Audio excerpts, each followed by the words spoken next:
इस वक्त हमें बराह रास्त जो है वो इस्लामाबाद जाना है, जहाँ पर इस वक्त निगरान वज़ीर इत्तलात मुर्तज़ा सोलंकी और तवानाई के वज़ीर मोहम्मद अली न्यूज़ कॉन्फ्रेंस कर रहे हैं। तो हमने एक छोटी सी प्रेजेंटेशन बनाई है। इस प्रेजेंटेशन की कॉपी आपको बाद में दे देंगे, लेकिन उसको हम अभी स्क्रीन पे चला लेते हैं ताकि पूरी पिक्चर आवाम के सामने आए। और जो गैस प्राइस इंक्रीज़ हुई है डिफरेंट कैटेगरीज़ के ऊपर सार्फिन की, वो भी हम शेयर कर लेंगे। Next slide. ये जो पहली स्लाइड है, इसके अंदर हम आपको ये बता रहे हैं कि पाकिस्तान में जो गैस गवर्नमेंट ख़रीदती है या हमारे मुल्क में निकलती है, तो पेमेंट गवर्नमेंट को करनी पड़ती है और सामने जो गवर्नमेंट कंज्यूमर से चार्ज करती है उसमें कितना फ़र्क है इस साल के लिए। पहली लाइन में है रेवेन्यू रिक्वायरमेंट। ओगरा की जो रिक्वायरमेंट है वो इस साल की है 697 अरब। ये रकम अगर सुई नॉर्दर्न और सुई साउथ को मिलेगी तो वो अपना ख़र्चा निकाल सकेंगी और गैस ख़रीद सकेंगी आवाम के लिए। तीसरी लाइन में जो है RLNG डाइवर्जन 210 अरब। ये जो 210 अरब जो RLNG डाइवर्जन है, ये आज से चंद साल पहले पाकिस्तान में नहीं थी इसकी ज़रूरत। और इसकी वजह यह है कि चंद साल पहले पाकिस्तान में नेचुरल गैस, हमारे अपने ज़खायर इतने थे कि अपने ज़खायर से ही हम गैस पूरी आवाम को दे देते थे, इंडस्ट्री भी चला लेते थे। पिछले 10 सालों से पाकिस्तान में हर साल गैस जो हम अपने ज़खायर निकालते हैं वो कम होते जा रहे हैं। मैंने पहले भी कहा था प्रेस कॉन्फ्रेंस में कि आज जो हम ऑयल और गैस निकाल रहे हैं और आज से 10 साल पहले जो ऑयल और गैस निकाल रहे थे, आज हम 1000 अरब से कम निकाल रहे हैं। 1000 अरब रुपए का डिफरेंस है $3.5 बिलियन का। तो चूँकि हम ऑयल और गैस दोनों कम निकाल रहे हैं, इसलिए हमें RLNG इंपोर्ट करनी पड़ती है दुनिया से ताकि गैस फराहम की जाए इंडस्ट्री को, फर्टिलाइज़र को और आवाम को। और ये महंगी गैस होती है। इसकी कीमत जो है वो जो लोकल गैस है हमारी, उसकी दुगनी से भी ज़्यादा इसकी कीमत है। और ये जब आवाम को दी जाती है तो इसमें जो फ़र्क आता है इसकी कॉस्ट में और इसकी प्राइस में, वो 210 अरब का आता है। आप लास्ट लाइन में देखें जो स्टेटमेंट लिखा है कि अगर ये गैस प्राइस इंक्रीज़ ना होती तो जो रेवेन्यू है जो सुई कंपनीज़ का है वो होता 513 अरब, जबकि रिक्वायरमेंट है 916 अरब की। तो 400 अरब का नुकसान होता। 191 अरब तो नुकसान होता हमारे अपने ज़खायर के ऊपर और 210 अरब RLNG के ऊपर। तो इस स्लाइड का मकसद ये है बताना कि हम माजी में जो हमारी पॉलिसी, इस साल भी जो चार्ज करने वाले थे अपने लोगों से, अपनी इंडस्ट्री से, वो चार्ज हम करते 513 अरब और हमारी कॉस्ट थी 916 अरब। तो अगर ये कीमतें ना बढ़ती तो पाकिस्तान को इस साल भी 400 अरब का नुकसान होता, जिस तरीके के माजी में हुआ है। तो ये प्राइसें, अगर मुल्क का नुकसान ख़त्म करना ज़रूरी है तो ये बहुत ज़रूरी था। अगर माजी में कीमतें हर साल आहिस्ता आहिस्ता एडजस्ट की जाती तो आज इतना ज़्यादा इंक्रीज़ ना करना पड़ता हमें, लेकिन चूँकि पिछले सालों में प्राइसेस नहीं एडजस्ट की गई इसलिए ये बढ़ाना पड़ा। नेक्स्ट जी।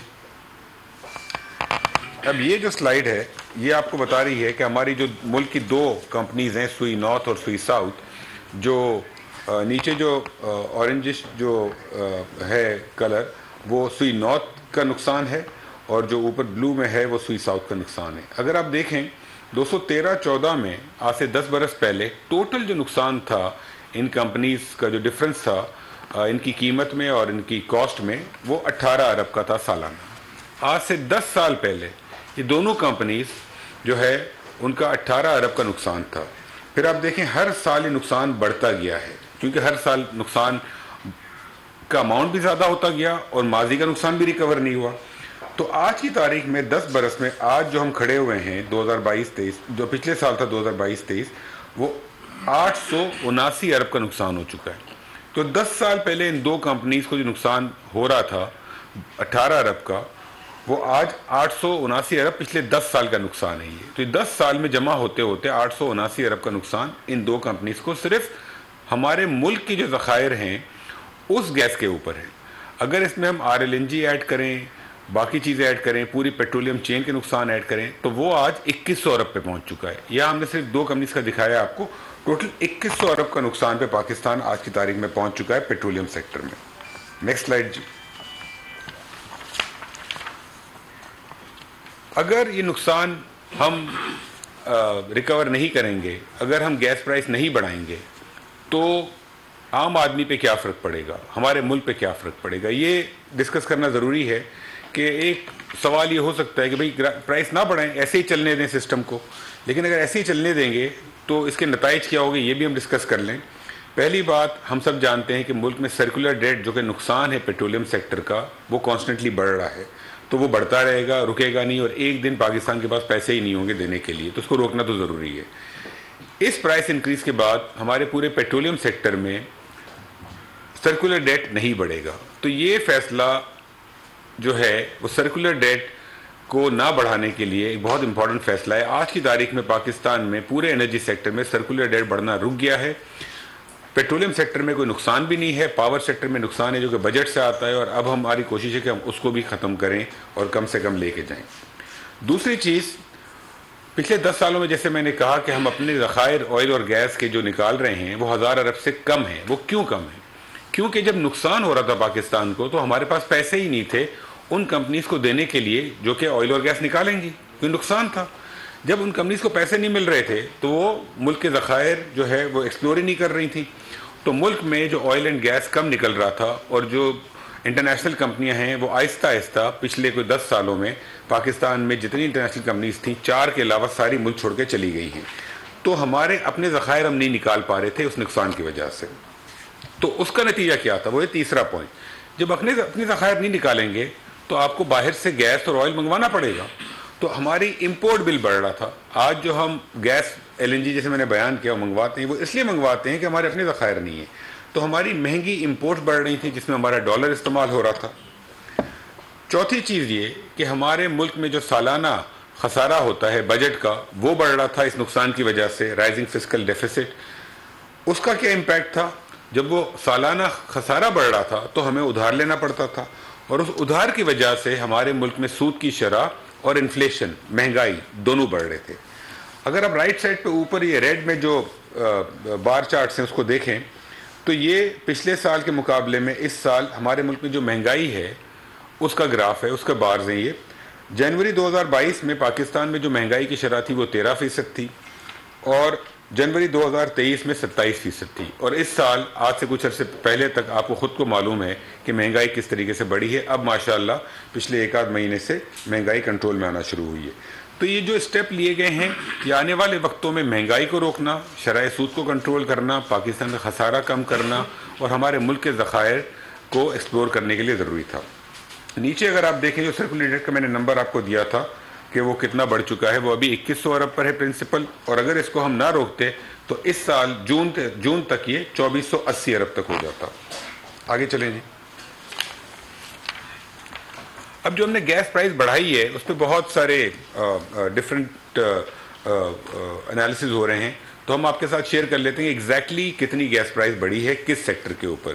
جو ہمارے ڈومیسٹک ہاؤس ہولڈز ہیں جو گھروں کے اوپر ہے اس میں 57% جو آبادی ہے, 57% جن کے پاس کنیکشن ہے, ان کے گیس کی جو قیمتیں ہیں ٹیرف وہ نہیں بڑھا. ان کا فکس چارج ہم نے 400 روپے لگا دیا ہے, پہلے 10 روپے تھا وہ 400 کر دیا ہے. اگر ہم ان 57% کا ٹیرف بڑھاتے تو ان کے اوپر ان کے بل بہت زیادہ ہو جاتے. ہم نے ان کے اوپر فکس چارج 400 روپے کا لگایا تاکہ 57% عوام پر بوجھ نہ پڑے. اس کے بعد جو ان کا جو میکسیمم بل آئے گا وہ تقریباً 1300 روپے آئے گا, اس سے اوپر بل کسی کا بھی نہیں آئے گا. ان 57% عوام میں ہم نے کیلکولیٹ کر لیا ہے. اس کے علاوہ ان 57% کے علاوہ باقی جو کنزیومرز ہیں وہ جس طریقے سے ان کا کنزمپشن بڑھتا ہے اس طریقے سے ان کا ٹیرف بڑھے گا. جو زیادہ کنزیوم کرے گا اس کا زیادہ ٹیرف ہوگا کیونکہ وہ امیر گھرانے ہوں گے, اور جو مڈل کلاس ہوگی جس کا کم ہوگا اس کا کم ٹیرف ہوگا. تو ہم نے انکم لیول کو اٹیچ کیا ہے یوسیج کو دیکھ کر کہ ٹیرف کس طریقے سے بڑھے گا. جو زیادہ امیر ہے وہ زیادہ ٹیرف دے گا, اور جو غریب آدمی ہے اس کو اوپر کم چارج ہوگا. اور اس کا آگے جا کے ہم اس کا آپ کو نمبرز بتاتے ہیں, 2-3 سلائڈس کے بعد وہ بھی آ رہا ہے. سیکنڈ کیٹیگری ہے روٹی تندور, جہاں پہ روٹی ملتی ہے عوام کو, اس کے ریٹ ہم نے بالکل نہیں بڑھائے, اور یہ ریٹ بالکل سیم ہے, اس پہ کوئی انکریز نہیں ہوئی ہے. تو یہ میں کلیئر کرنا چاہتا ہوں کہ تندور میں جو روٹی ملتی ہے اس کی قیمتوں میں گیس میں کوئی اضافہ نہیں ہوا ہے, تو اس کی قیمت نہیں بڑھنی چاہیے. تیسری کیٹیگری ہے فرٹیلائزر کی. فرٹیلائزر میں بھی اس وقت جو ماری کا سسٹم ہے ہمارا, ماری پیٹرولیم کا, اس کے سسٹم پہ تقریباً پاکستان کی 85% फर्टिलाइज़र कंपनीज को गैस मिलती है और उससे यूरिया बनता है किसानों के लिए, उसके ऊपर इस समरी में कोई चेंज नहीं है। सुई नॉर्दर्न के सिस्टम पे जो कंपनीज हैं उनके ऊपर सिर्फ 70 रुपये का इंक्रीज़ किया गया, वो भी इसलिए कि उस कीमत को हमें मारी के पास कानूनी तौर पे लाना ज़रूरी था। लेकिन इस चीज़ से भी फर्टिलाइज़र और यूरिया के ऊपर कोई फ़र्क नहीं पड़ेगा, तो किसान को भी इंशाल्लाह कोई इफेक्ट नहीं आएगा। चौथी कैटेगरी है इंडस्ट्री।